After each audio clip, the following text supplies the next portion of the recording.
So, hi everyone, this is our video number 300 on the Cardboard Guide channel. Today we're going to do a little interview with Jens. Normally we have somebody else on the channel for the interviews, but this time around we wanted to just give you a mini breakdown of what Jens has been up to this past weekend because you were at Alphaspel in Stockholm, Sweden, and participated in what we believe to be the first ever sorcery tournament here in Scandinavia.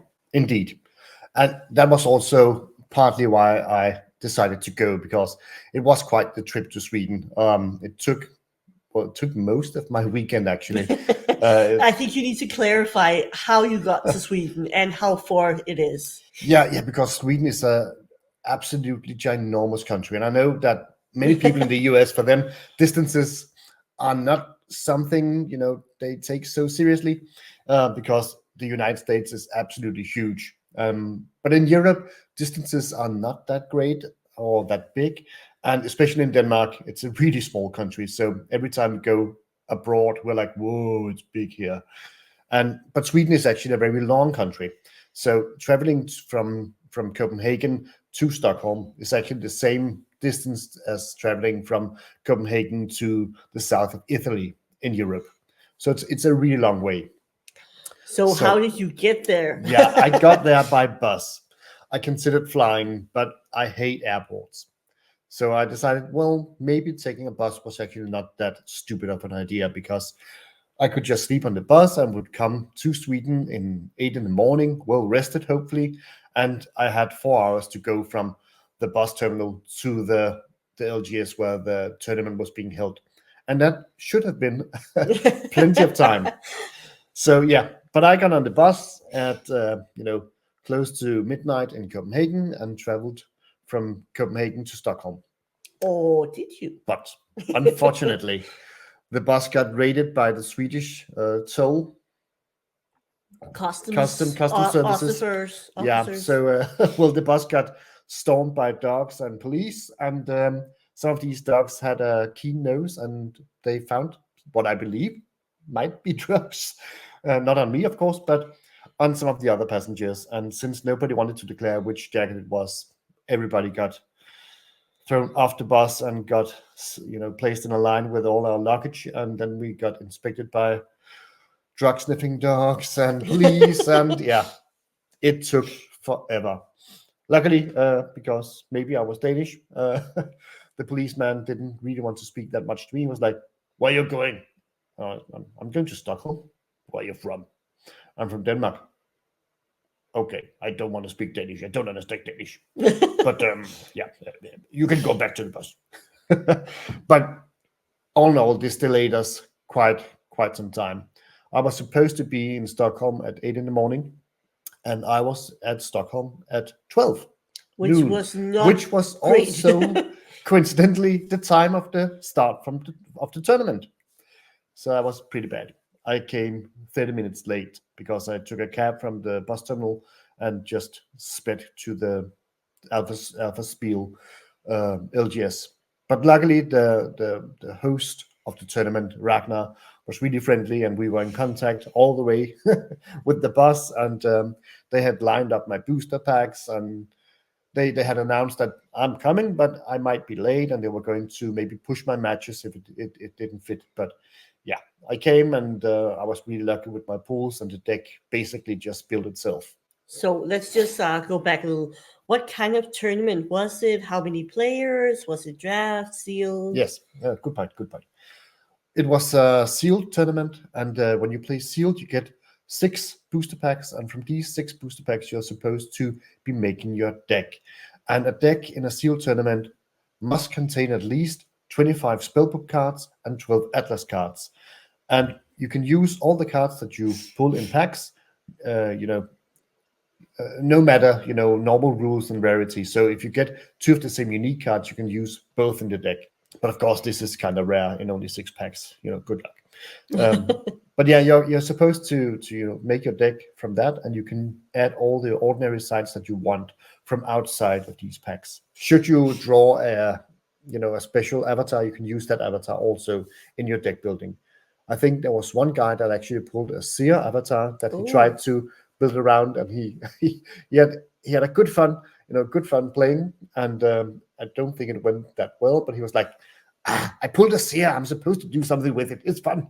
Yeah, for sure. Yeah. But that's also the funny thing that the sorcerer is actually a really versatile avatar, and it's actually also kind of good. I mean, Mm. in a lot of instances, playing the sorcerer is actually what just makes most sense. Yeah, that avatar gives a lot of card draw and can give you a lot of card advantage late game. It's a Absolutely. great avatar actually, which is also very nice that it's commonly available when you are playing, for instance, sealed. Absolutely. So you got up there. How many players were in the tournament? In total, it was a small tournament, mainly because they had a really hard time actually getting the booster packs needed for playing the seal tournament. I think actually one of the local players had sponsored in a way, so he had extra seal product lying around, and since the store couldn't get any additional beta boxes, he was like, okay, you can buy them from me at a normal price, and then we can use them to play with. Nice and nice of him. So he Really kind of nice. like ensured that the whole tournament could go on. Yeah, So I believe it also was the same guy that actually he had 3 or 4 bags filled with playmats because there was also a lack of playmats, and he was like, "I got you covered." nice. So he was really, helping out the LGS, trying to set up this tournament, and also, of course, the host Ragnar have done a tremendous amount of work to setting up this tournament in both, having participation list online with the LGS, making sure there were some prize packs to be had because he was in contact with Eris Curiosa, and they actually sponsored a alpha booster box. Very cool. So every participant got 2 alpha booster packs, and then the top 4 also got some additional booster packs. So Yeah. it was really nice that everybody that participated got something out of it, besides all the fun, of course. And there was some extra incentive to play well and be a good player and stuff like that. And also everybody got a bone ravel, which I was really happy about. Yeah, from the I think Alpha Spiel was one of the stores that got one of the store kits. So there were like some playing mats handed out at the end, and everybody got that bone rabble. And I presume the winner got the foil bone rabble, which was like the one from the store kit. Oh, they might have. I didn't actually see that. Okay. So I'm not certain that they did. Correct me if I'm wrong. Yeah, you can just comment down below if you were also the winner of the Alpha Spiel tournament. Yeah. So you were 12 players, I believe. Yeah, 12 Yes. players, including myself. And how did you like proceed with that? Because I presume a lot of people out there haven't necessarily played in a sorcery tournament. Did you do like best out of something or one match It was per? it was best of one, and you played it's called Swiss. It's a system where you pair up 2 and 2, and then the winner goes on to play the winner of some of the other matches, and the losers play some of the losers from the other matches. And that goes on 4 times, and when you have played 4 matches against 4 different players, then hopefully one top player is being found. And I think I believe the player that won was called Henrik, and he went 4-0, so that was really nicely done. Very convincing. Very convincing Yeah. win. Yeah. So what was the community like? How was the vibe? How was the atmosphere? Was it like intense and everybody was like pro gaming it, or was it like a more casual event? Yeah. I hope that every community will have players as sweet and nice as these Swedes I was playing against, because people were absolutely friendly, very casual, very cool, very chill, and there was just a very nice vibe. I started out being late, so that could have been a nuisance to some people, but people were just very, very forthcoming and welcoming. When I came there, people were saying hello, and here's your spot, and we have laid out your booster packs for you, and yeah, just go ahead, and if you're pressed by time, we'll just postpone your matches. Don't stress or anything. And it was really nice. And yeah, also, you know, I'm I speak Danish, of course, and Danish and Swedish are similar languages. They are very, shut it, wife. In theory, a Dane and a Swede should be able to speak to one another and be able to understand fairly well what the other party is saying. Not I. I absolutely suck at understanding Swedish. And so I've been saying to people up there that, well, could we just speak English, because I might miss some points when you're trying to speak Swedish, and sometimes I get to say weird stuff because I've heard something completely not spoken. So people just code switching from speaking Swedish to speaking English. And there was also another guy called Adam. He was actually from, I think it was New Zealand, and it was just really fun to be able to hear that in the room with a lot of Swedes, it was mainly being English spoken, just to accommodate non-Swedish players. It's just more convenient to just speak Swedish, but very nice, to sort of like include you. Yeah, and also cool that people are doing it, because not everybody are comfortable speaking English, of course. Not everybody might feel secure in speaking that Yeah, language, but for sure. it went really well, actually. And it was also fun, when people were having a private conversation. Then at some point, you do that when you stand next to people having a conversation, and then you just automatically switch from speaking Swedish to speaking English. And yeah, I also met Matthias Frisk, one of the sorcery artists. He was a really nice guy, and I just tagged along and went out having lunch when there was a lunch break. And at the evening, I tagged along with Ragnar, and it was really nice, just keeping me company, because my boss went back to Denmark also at midnight, and he had booked a hotel room. It was like, we can just hang, and we went and had dinner, and he showed me parts of Stockholm. Yeah, for sure. So yeah, because I think the tournament ended around 7 o'clock in the evening, so I had 5 hours You before had some my boss hours to was about to kill. go. Yeah. Yeah, for all the gamer part of the audience. What kind of Oh deck yeah, the did you end vibe. up? Also, Oh, I yeah, the suppose. vibe, but Yeah, also yeah. what kind of deck did you end up Okay, building? I'll speak about the vibe first, Definitely. because it was a mix of some fairly routine players and some fairly new players. And I think one player hadn't played a single match of sorcery at Wow. all. But yeah, people made it work. And if there was some questions about rules, you could just, hey, can I attack a buried creature if I have a buried creature? Yes, great.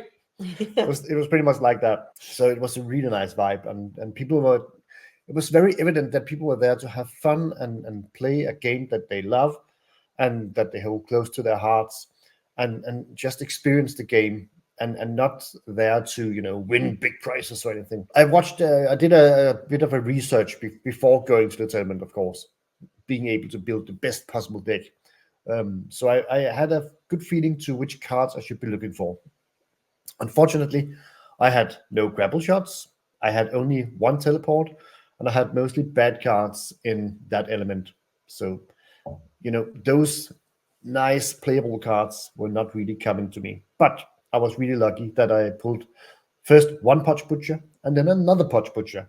And I was thinking, okay, I have two Potch Butchers. That's a really powerful card. I need to build around these. So I built mainly Earth.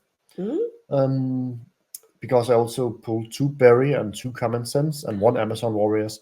So that came really nicely together.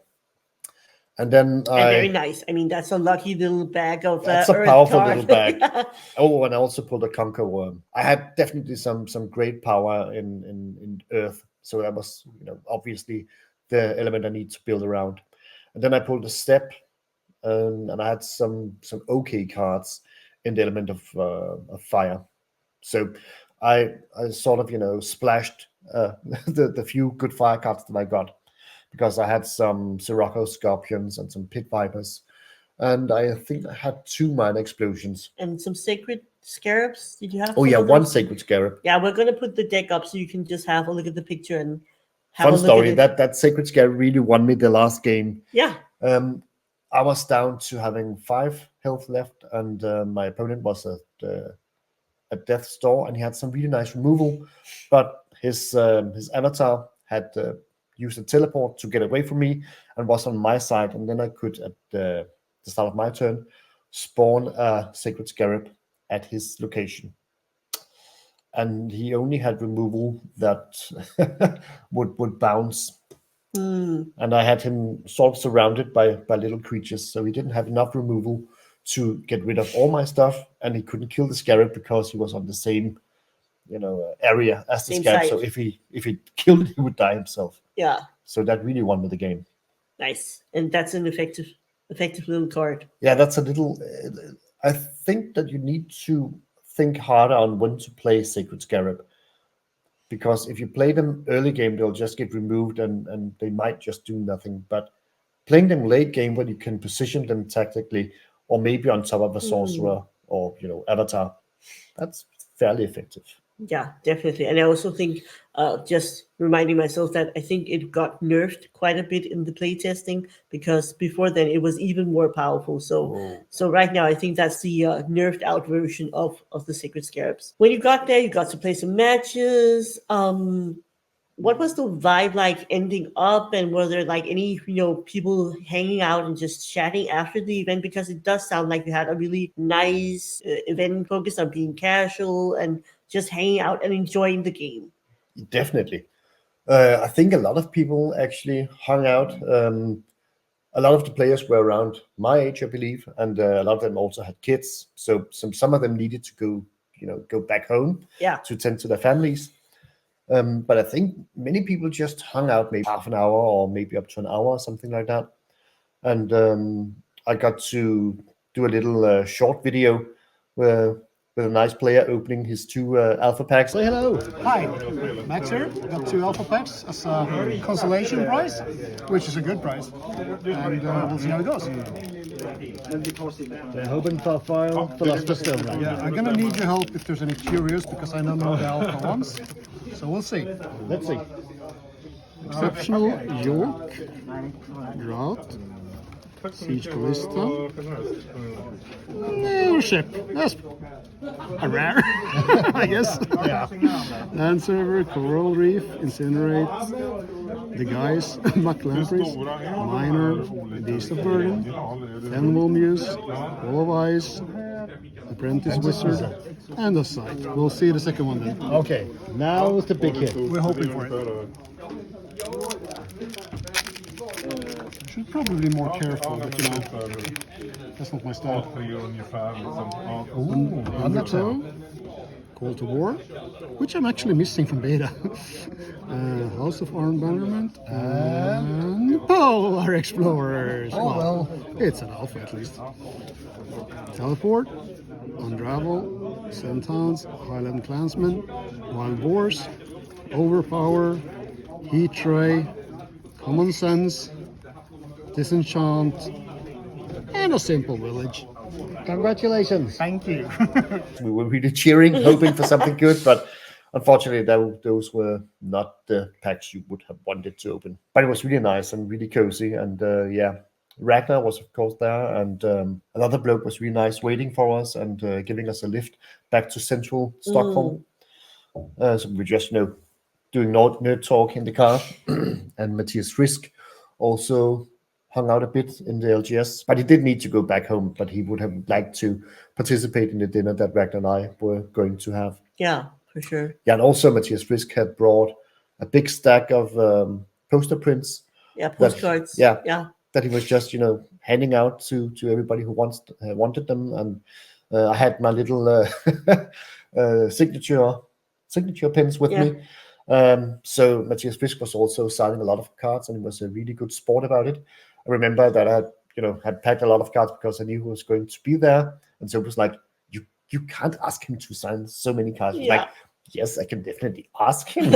He might say no, but I can ask him. I just felt bad because he's like there as a private person, just trying to have fun, but of course, I mean, we want his signature because it's just so cool that he plays the game, definitely, and that he made this awesome art for the game. So yeah. But he did sign a lot of stuff. We're also just going to pop that picture up right now so you can see the playmat and just a playset for you for your deck of the Minor Explosions, and also just like the alpha packs that we will be opening in just a little while with all of you. So back from Stockholm, and these were the 2 prize packs. Not from winning, because I didn't, but everybody got a little consolation prize. So 2 alpha packs. Yes, important to go alpha packs. Oh yeah, That's was extra cool. So down there, see it, the alpha logo. So wish us luck, and we are going to crack these bad boys. Yes. And you had a fun time at the tournament when you finally arrived? I really did. I hope that everybody is as friendly as the Swedes, because then sorcery is surely going to find a home everywhere. It was a really nice atmosphere, it was a great place, and the other players were just absolutely sweet and friendly. And shout out to Ragnar for getting everything together. Yeah, Ooh, fun to see Alpha again. The color difference is definitely noticeable. I don't know about you. definitely. That's fun. Why are we Yeah. laughing? Let people know on the. We are the laughing joke. because one of the other players also cracked his packs, and I took a little video of that, and he also got the airship.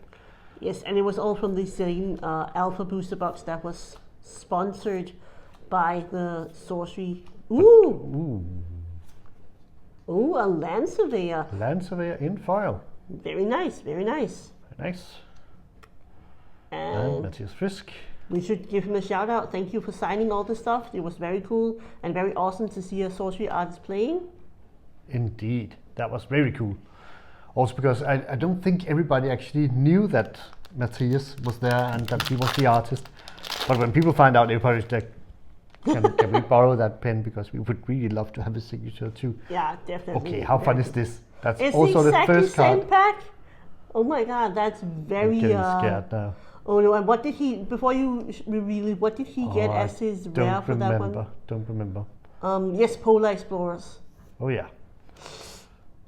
Will you reveal Polar Explorers? No. Oh, Ooh. Captain Balthazar, a unique. Wow, that's kind of nice. That's cool. That's pretty awesome. Some. Some Firebolts, Bloodraven, Swarm Maidens, Sedge Crab, Grey Wolves, Ooh, Belmont Wolves. Longbowmen. Yeah, and also, it was actually the first tournament that Ragnar had ever played in and hosted. Wow. So that was really nicely done. Definitely should shout out to that. And we will be back for more Swedish/Scandinavian fun in Linköping in May. And hopefully we'll get to interview some people there and bring you some more news of the Scandinavian circuit. Would you recommend people go and arrange stuff? And I mean, because we do have a lot of new players who there's not really any activities going on.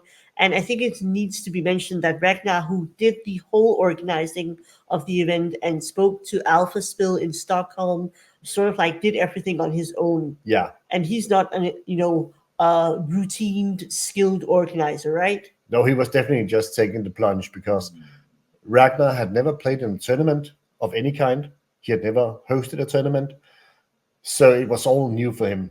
But yeah, it worked out perfectly. Yeah. And of course, he might just be really talented, but I also think that it should be doable for most people. Yeah, and I also hope. think if Yeah, definitely. And there were only 12 spots. So yeah, you it sold got out. filled. Yeah. Yeah. And I don't know if they would be able to get more players, but possibly that might be the case. Yeah. But yeah, it was a fairly okay big tournament, and 12 players showing up. That's great. Yeah, it was just more to say that, I mean, if people do have some boxes or have the ability to, share some pre-con decks, you could definitely do something similar at your LGS if they're cool with it. And that's definitely a way to go if your LGS doesn't have any, play for it yet. But yeah, if you have the option to do so, do join a tournament. You're going to have a lot of fun. You're going to be able to build some different decks, and you're going to learn the mechanics of the game, because on the get-go, sorcery seems to be a really complex and hard to understand game. But once you get a few games in, a lot of it makes a lot of more sense, and you're going to be a better player and a better deck builder in the long run, because you're going to be up against a lot of cards and a lot of decks, and you're going to get a fairly good grasp of what works and what doesn't. Absolutely. So would you recommend people to go? Definitely. If Go. you have the chance. If you have the chance, go. Yes. Spend a little money, go have a lot of fun, go play games, go, get to know players in your area and build a community, foster a community. That's the way to actually build a TCG from the ground up. Yeah, definitely, for sure. So we wanted to do a little something special because it is our video number 300 here on the channel. We have been doing this for about a year and a half. It comes springtime, it will be 2 years. and we have gotten some really cool promo cards that we're just going to show you. As I was saying, we wanted to do a little something special. So for our YouTube channel members and Patreon members, we need to just advertise that a little bit because we're not really great at doing that. If you're enjoying the cardboard guide, if you like what we're doing with the interviews, covering the curios and all these videos, we would absolutely love your support. So for some of the tiers on our YouTube channel memberships and on the Patreon, we have decided to do a little collaboration with an absolutely amazing artist called Amelia Leonards, and she kindly lent us 3 of her original art pieces to do some tokens. So do you want to just show these tokens off? Definitely. So, yeah, you can see that here you have. Yes. It's on. We'll focus there. So that is the first token set, and there are not going to be any others. We're going to make other token sets, but of course with different art. So this is a limited, Very limited set of the first token set. There are 50 of each card, and that's it. So, well, we started with Magic, and I am, of course, a very dedicated Elven player, so I needed an Elf token, and I love this. It's a silver foil, so you have this matte silver surface, and it's hard to see, but the edges of the card is also very silvery. So that was the first one, an Elf token for Magic. And then we thought, for sorcery, let's have a Death's Door token that you can put up so that it's very evident for your opponent that you are at Death's Door. And we just love this art with a little skull in the background. And that is for sorcery, and that is also a silver foil. And then the last one is a frog token because we just love that art. Yeah. Here you see it. And that is a rainbow foil. I hope you can see the difference, even though it's in a sleeve. But there you have the most awesome frog token ever going to tread the realm. Exactly. So these were done with and for our Patreon and YouTube supporters because they allowed us to gather up some funds and support an independent artist. These 3 that I am holding right now in my hands, these are we're going to give them away. Oh, you can actually just see the difference between the silver and the rainbow here. We are going to give them away to someone who comments on this video. And what you need to do is you need to go into the regular comment section. So down below under the video, not in the live chat, and comment anything you like, really. Elves! Go elves! Let's say that you need to comment which of these 3 you like the most, the frog, the elf, or the Death's Door. And that is all you have to do. And this will be the only set that we give away outside of our Patreon and YouTube channel members because we want them to stay exclusive and really to thank them for supporting us because it makes quite a big difference for us that it's not a cost to have the channel, but we can actually do some cool stuff and support some artists and support all of our Patreon members and YouTube channel members. Yeah, it's a little gift back for the support that they give to us. Yes, and the cardstock is really nice. It is 320 GSM black core Japanese cardboard stock, the same kind that most of the business that actually do trading card games use. And they have some really nice and fun treatments. It's the same quality as Sorcery card, isn't it? Yes, I do believe so. And yeah, they feel a little bit different, probably due to the foiling. But yeah, it is the same kind. So we hope you want to try and win these. And end of advert here. If you do want to support us, we have all the links down in the description. We are looking forward to doing at least 300 more videos about sorcery. And we are very excited to see what the year holds. We hope to do a lot of interesting things, hopefully some more interviews because you seem to enjoy that out there in the community. And we really want to thank everyone for watching and all of you who are supporting us. It has been an absolute joy to make sorcery content, and we look forward to doing so much more. Do you have anything you want to end with? A big shout out to Ragnar for hosting the tournament in Alpha Spiel, and a big thank you to all of the nice players there. You really made my trip to Sweden a wonderful time. So thank you for watching, and have a nice one. Bye, guys.